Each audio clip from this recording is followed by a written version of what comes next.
How does a Boeing 777, one of the safest and most advanced aircraft in the world, simply disappear in 2014 with 239 people on board without a trace? Malaysia Airlines Flight MH370 was scheduled to travel from Kuala Lumpur to Beijing on March 8, 2014. But less than an hour after takeoff, it vanished from civilian radar. No distress signal, no confirmed crash site, just silence. The disappearance shocked the world and launched one of the largest and most expensive search operations in aviation history. But after years of investigation, theories, and global attention, the core question remains unanswered. What happened to MH370? Was it a catastrophic mechanical failure, a deliberate act by someone in the cockpit? Was it hijacked? Or is there something even deeper, possibly darker, that authorities aren't telling us? In this video, we break down everything we know about MH370, the exact timeline of its disappearance, the exhaustive search efforts, the leading theories, and what the latest evidence suggests. This isn't speculation, it's a serious, fact-driven analysis of one of aviation's greatest unsolved mysteries. Before we begin, it's important to understand that this case is not just a mystery, it's a human tragedy. Families of those on board are still searching for answers, still waiting for closure over a decade later. This is the story of a flight that took off on a clear night and never arrived. If you're enjoying the story so far, don't forget to subscribe and stay with us for more strange tales and mysterious events. Malaysia Airlines Flight MH370 departed from Kuala Lumpur International Airport at 12:41 a.m. local time on March 8, 2014. The aircraft, a Boeing 777-200ER, was scheduled to arrive in Beijing, carrying 227 passengers and 12 crew members. The flight was commanded by Captain Zahari Ahmad Shah, a seasoned pilot with more than 18,000 flight hours, and co-pilot Farik Abdul Hamid, who was completing his final training flight. For the first 38 minutes, the flight followed its expected path. At 1:01 a.m., the aircraft's ACARS, an automated system used to transmit position and maintenance data, sent its last transmission. The next scheduled ACARS message at 1:07 a.m. was never sent, but this failure wasn't immediately noticed. At 1:19 a.m., the co-pilot contacted Malaysian Air Traffic Control and gave a routine handoff response. "Good night, Malaysian 370. 2 minutes later, at 1:21 a.m., the aircraft disappeared from civilian radar. Its transponder, which broadcasts altitude and position to air traffic controllers, had been manually switched off or disabled. Yet military radar from Malaysia continued to track the aircraft. What it revealed was deeply puzzling. The plane turned sharply westward, cutting back across the Malaysian peninsula, flying over the Strait of Malacca, and heading northwest toward the Andaman Sea. This was a dramatic deviation from its planned course. The aircraft remained visible on military radar until 2:22 a.m., when it vanished near the edge of radar coverage. By this point, the plane had traveled far off its expected route, with no communication from the cockpit, no distress call, and no indication of any technical failure. The real turning point came days later when investigators uncovered an unexpected source of data: hourly handshakes between the aircraft and a satellite operated by Inmarsat, a British communications company. Although the ACARS system and transponder were no longer functioning, the aircraft's satellite data unit continued to ping the satellite roughly once an hour. These pings allowed experts to estimate the aircraft's distance from the satellite at each interval based on the time delay and Doppler shift of the signal. Using this data, investigators identified two possible paths the plane could have followed. After disappearing from radar, one northward toward Kazakhstan and one southward into the remote southern Indian Ocean. The northern corridor was considered unlikely as the aircraft would have passed over multiple countries with active radar systems, none of which detected it. That left the southern path as the probable trajectory. The last handshake was received at 8:19 a.m., over 6 hours after the plane's last radar contact. A few minutes earlier, at 8:19:29, there was a partial ping, which some analysts believe could represent a power interruption, possibly indicating fuel exhaustion in a crash soon after. If these calculations are correct, MH370 flew for nearly 7 hours after vanishing, possibly on autopilot, into one of the most remote parts of the ocean on Earth. During this critical time window, communication and coordination between aviation authorities were inconsistent at best. Vietnamese and Malaysian controllers assumed the other party was tracking the flight. It wasn't until 6:30 a.m., more than 5 hours after radar contact was lost, that Malaysia Airlines began actively trying to locate the aircraft. At 7:24 a.m., Malaysia Airlines released its first public statement announcing that the aircraft was missing. By then, the plane had likely already crashed. This timeline of events highlights multiple systemic failures. From missing safety data to poor international coordination, MH370 exposed deep vulnerabilities in how the aviation world handles in-flight emergencies, especially over international waters and airspace gaps. In summary, MH370's disappearance was not instantaneous. It was a slow, tragic drift into silence. The flight left behind a trail of ambiguous signals, conflicting information, and a ticking clock that authorities failed to respond to in time. The timeline is more than just facts and timestamps. It's a chronicle of confusion, delay, and a mystery that continues to baffle the world. The disappearance of flight MH370 sparked one of the most extensive and expensive search efforts in aviation history. But from the beginning, the operation was hampered by confusion, international politics, and the vast, unforgiving nature of the Indian Ocean. Initially, the search began in the South China Sea based on the aircraft's last known location on civilian radar. Malaysian authorities, assuming a catastrophic mid-air incident, mobilized maritime and aerial assets to scour the waters off the coast of Vietnam. For the first few days, ships and planes searched in the wrong ocean. Only after analysis of military radar and the Inmarsat satellite data did the search move dramatically westward, into the southern Indian Ocean, far from any commercial flight paths or radar coverage. The region is among the most remote on Earth, with ocean depths reaching over 4,000 meters in extreme weather conditions. By late March 2014, the Australian-led Joint Agency Coordination Centre JACC took control of the underwater search. The initial surface search lasted 52 days, involving aircraft from 26 countries covering over 4.5 million square kilometers. Yet no wreckage was found. The first confirmed piece of debris wasn't discovered until July 2015, over a year after the disappearance, on the island of Réunion, east of Madagascar. It was a flaperon from a Boeing 777, and its serial number confirmed it belonged to MH370. Over the following years, more fragments washed up on shores across the western Indian Ocean, including pieces of wing panels, cabin interiors, and even floorboards.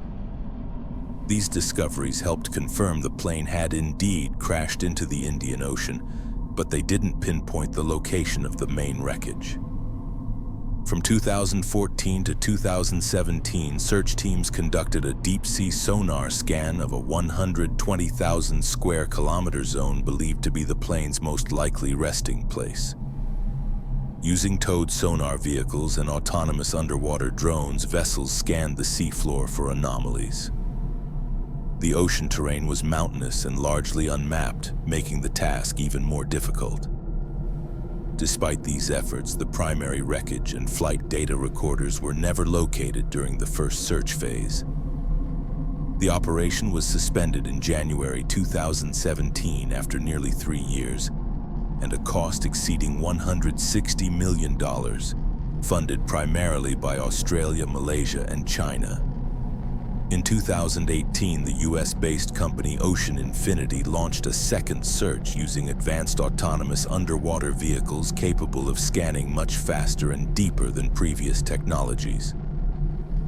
This new effort covered an additional 112,000 square kilometers, but also came up empty. After several months, and under a no-find, no-fee agreement, the mission ended without new discoveries. So why was it so difficult to find MH370? First, the vast size and remoteness of the search area created enormous logistical challenges. Ocean currents, wind, and weather could have carried floating debris hundreds or even thousands of kilometers away from the crash site. Second, the plane's final moments remain uncertain. Whether it glided down after fuel exhaustion or spiraled into the sea affects the size and spread of the debris field.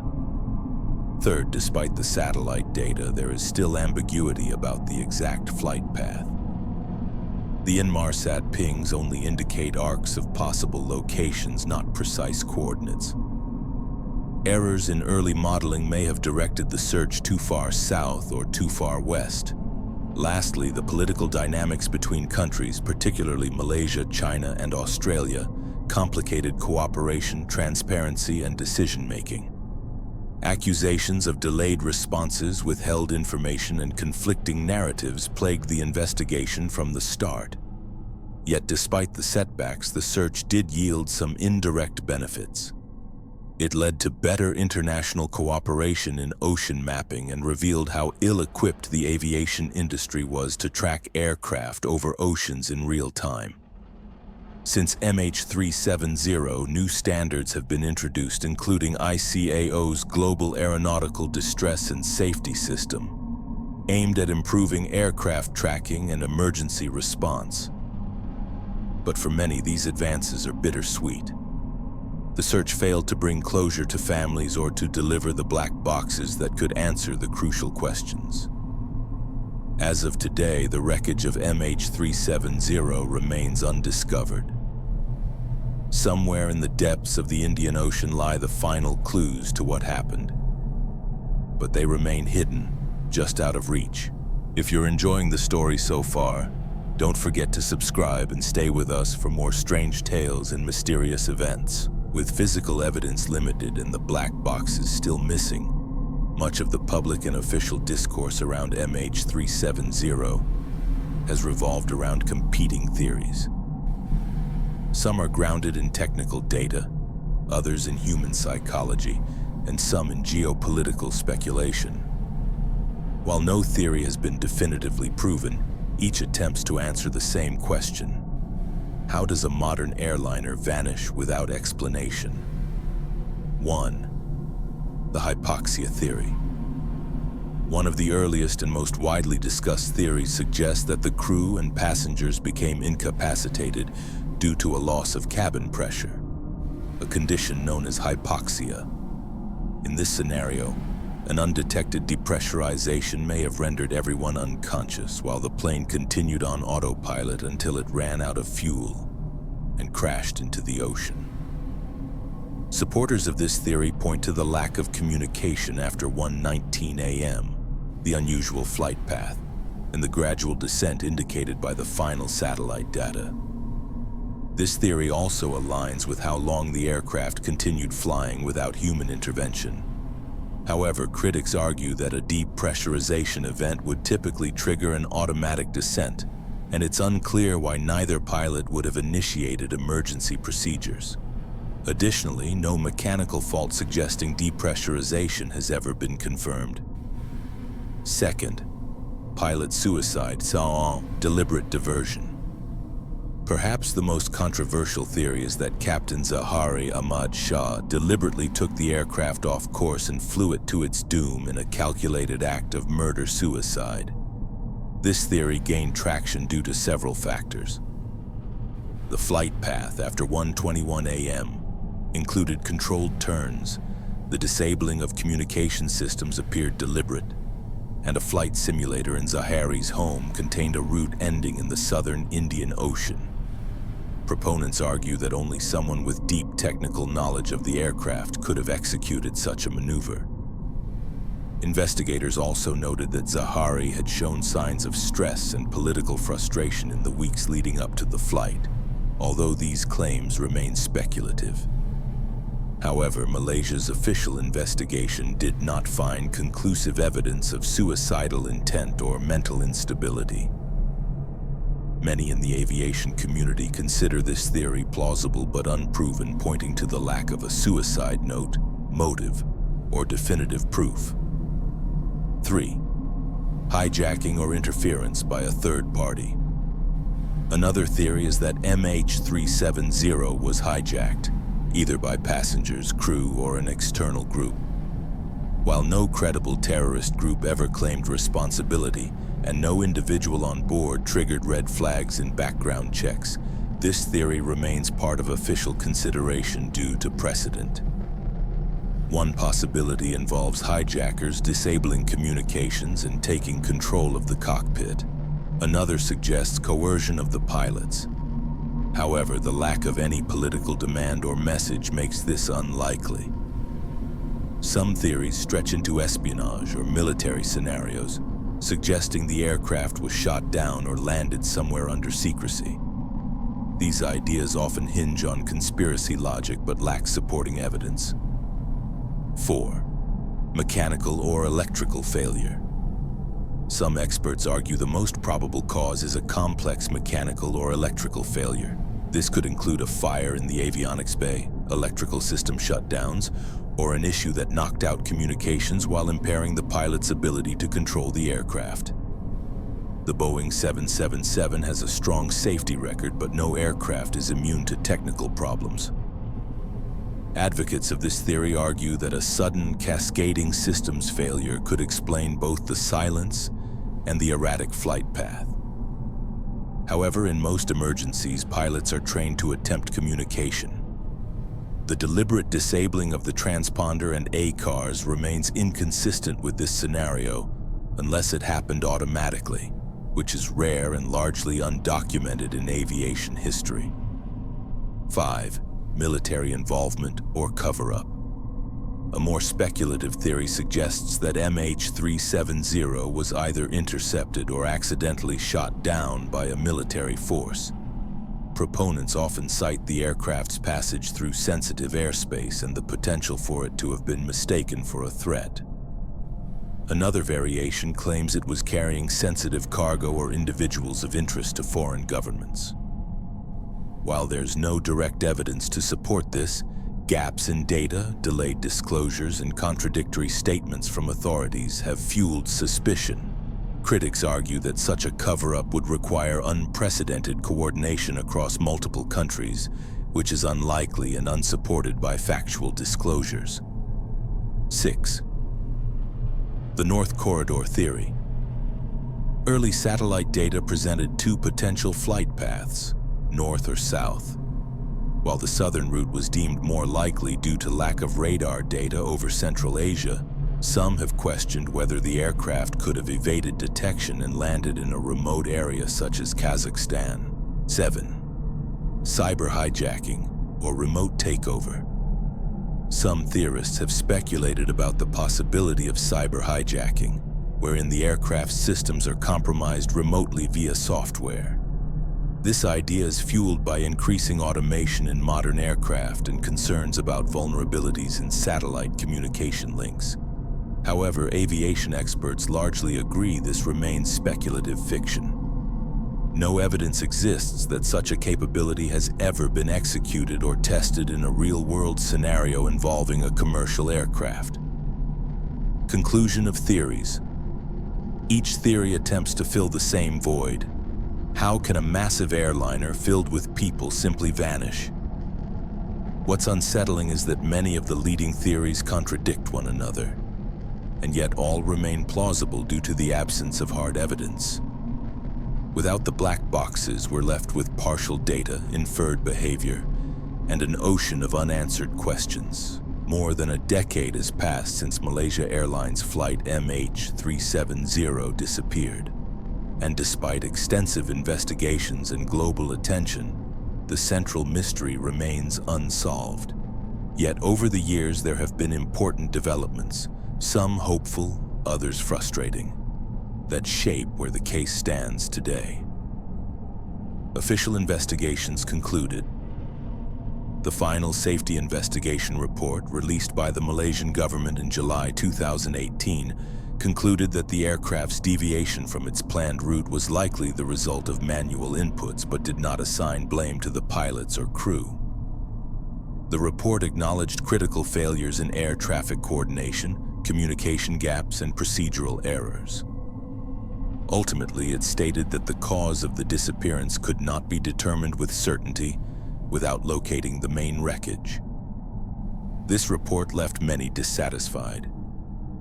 Families of the victims criticized the lack of accountability and the inconclusive nature of the findings. The absence of definitive answers, even after years of research and millions spent, only deepened the pain for those affected. Private investigations and advocacy. In response to the official limitations, independent researchers, aviation experts, and next-of-kin advocates have continued their own inquiries. Groups like the MH370 Independent Group have published extensive technical analyses based on satellite metadata, drift modeling, and simulations of autopilot behavior. Some even narrowing down new zones of interest for a targeted search.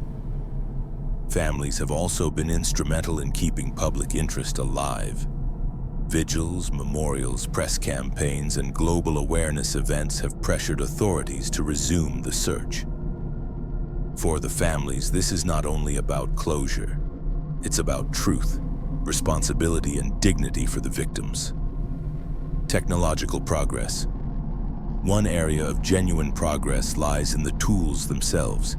Advances in seafloor mapping, deep-sea robotics, and satellite tracking since 2014 could significantly improve the odds of a successful search if resumed.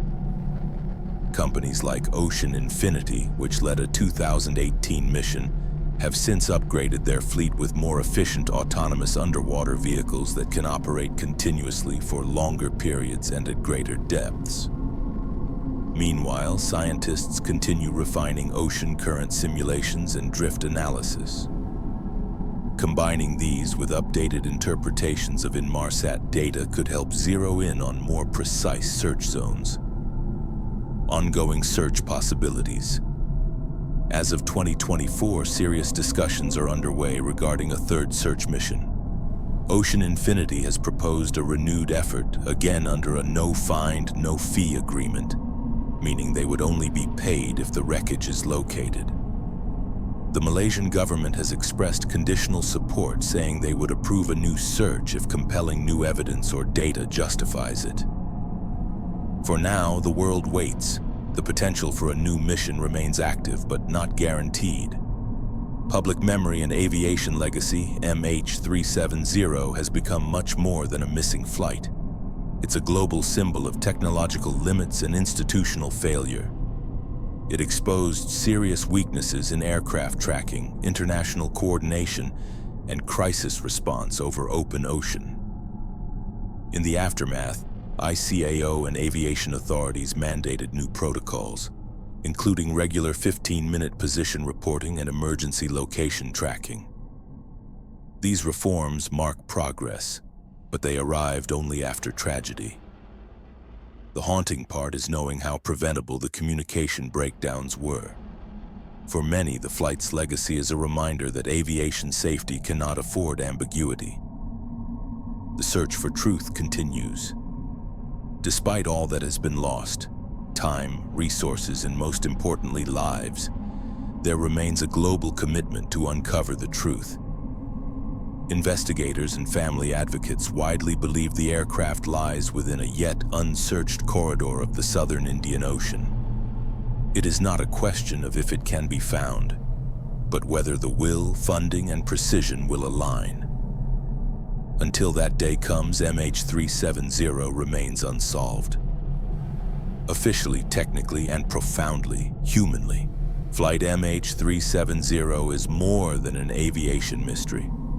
It's a story of disappearance in the age of global surveillance, a breakdown of communication between governments, and the profound cost of uncertainty for families left without answers. A Boeing 777 carrying 239 people vanished in 2014. And after a decade of searching, theorizing, and grieving, we still don't know exactly what happened. What began as a technical investigation quickly evolved into a geopolitical puzzle, shaped by incomplete data, conflicting narratives, and deep mistrust. What makes MH370 so disturbing isn't just that it disappeared, but that it stayed disappeared. In a world where we can track every click, satellite, and smartphone, a modern commercial airliner vanished from the skies and was never found. That fact alone has shaken confidence in global aviation systems, and yet the story is not finished. There are still experts analyzing flight data, families advocating for renewed searches, and private companies prepared to dive back into the depths of the Indian Ocean. The truth may still be out there, lying on the seafloor waiting to be found. Until that happens, MH370 remains unsolved, a global reminder of how far we still have to go in pursuit of truth and accountability.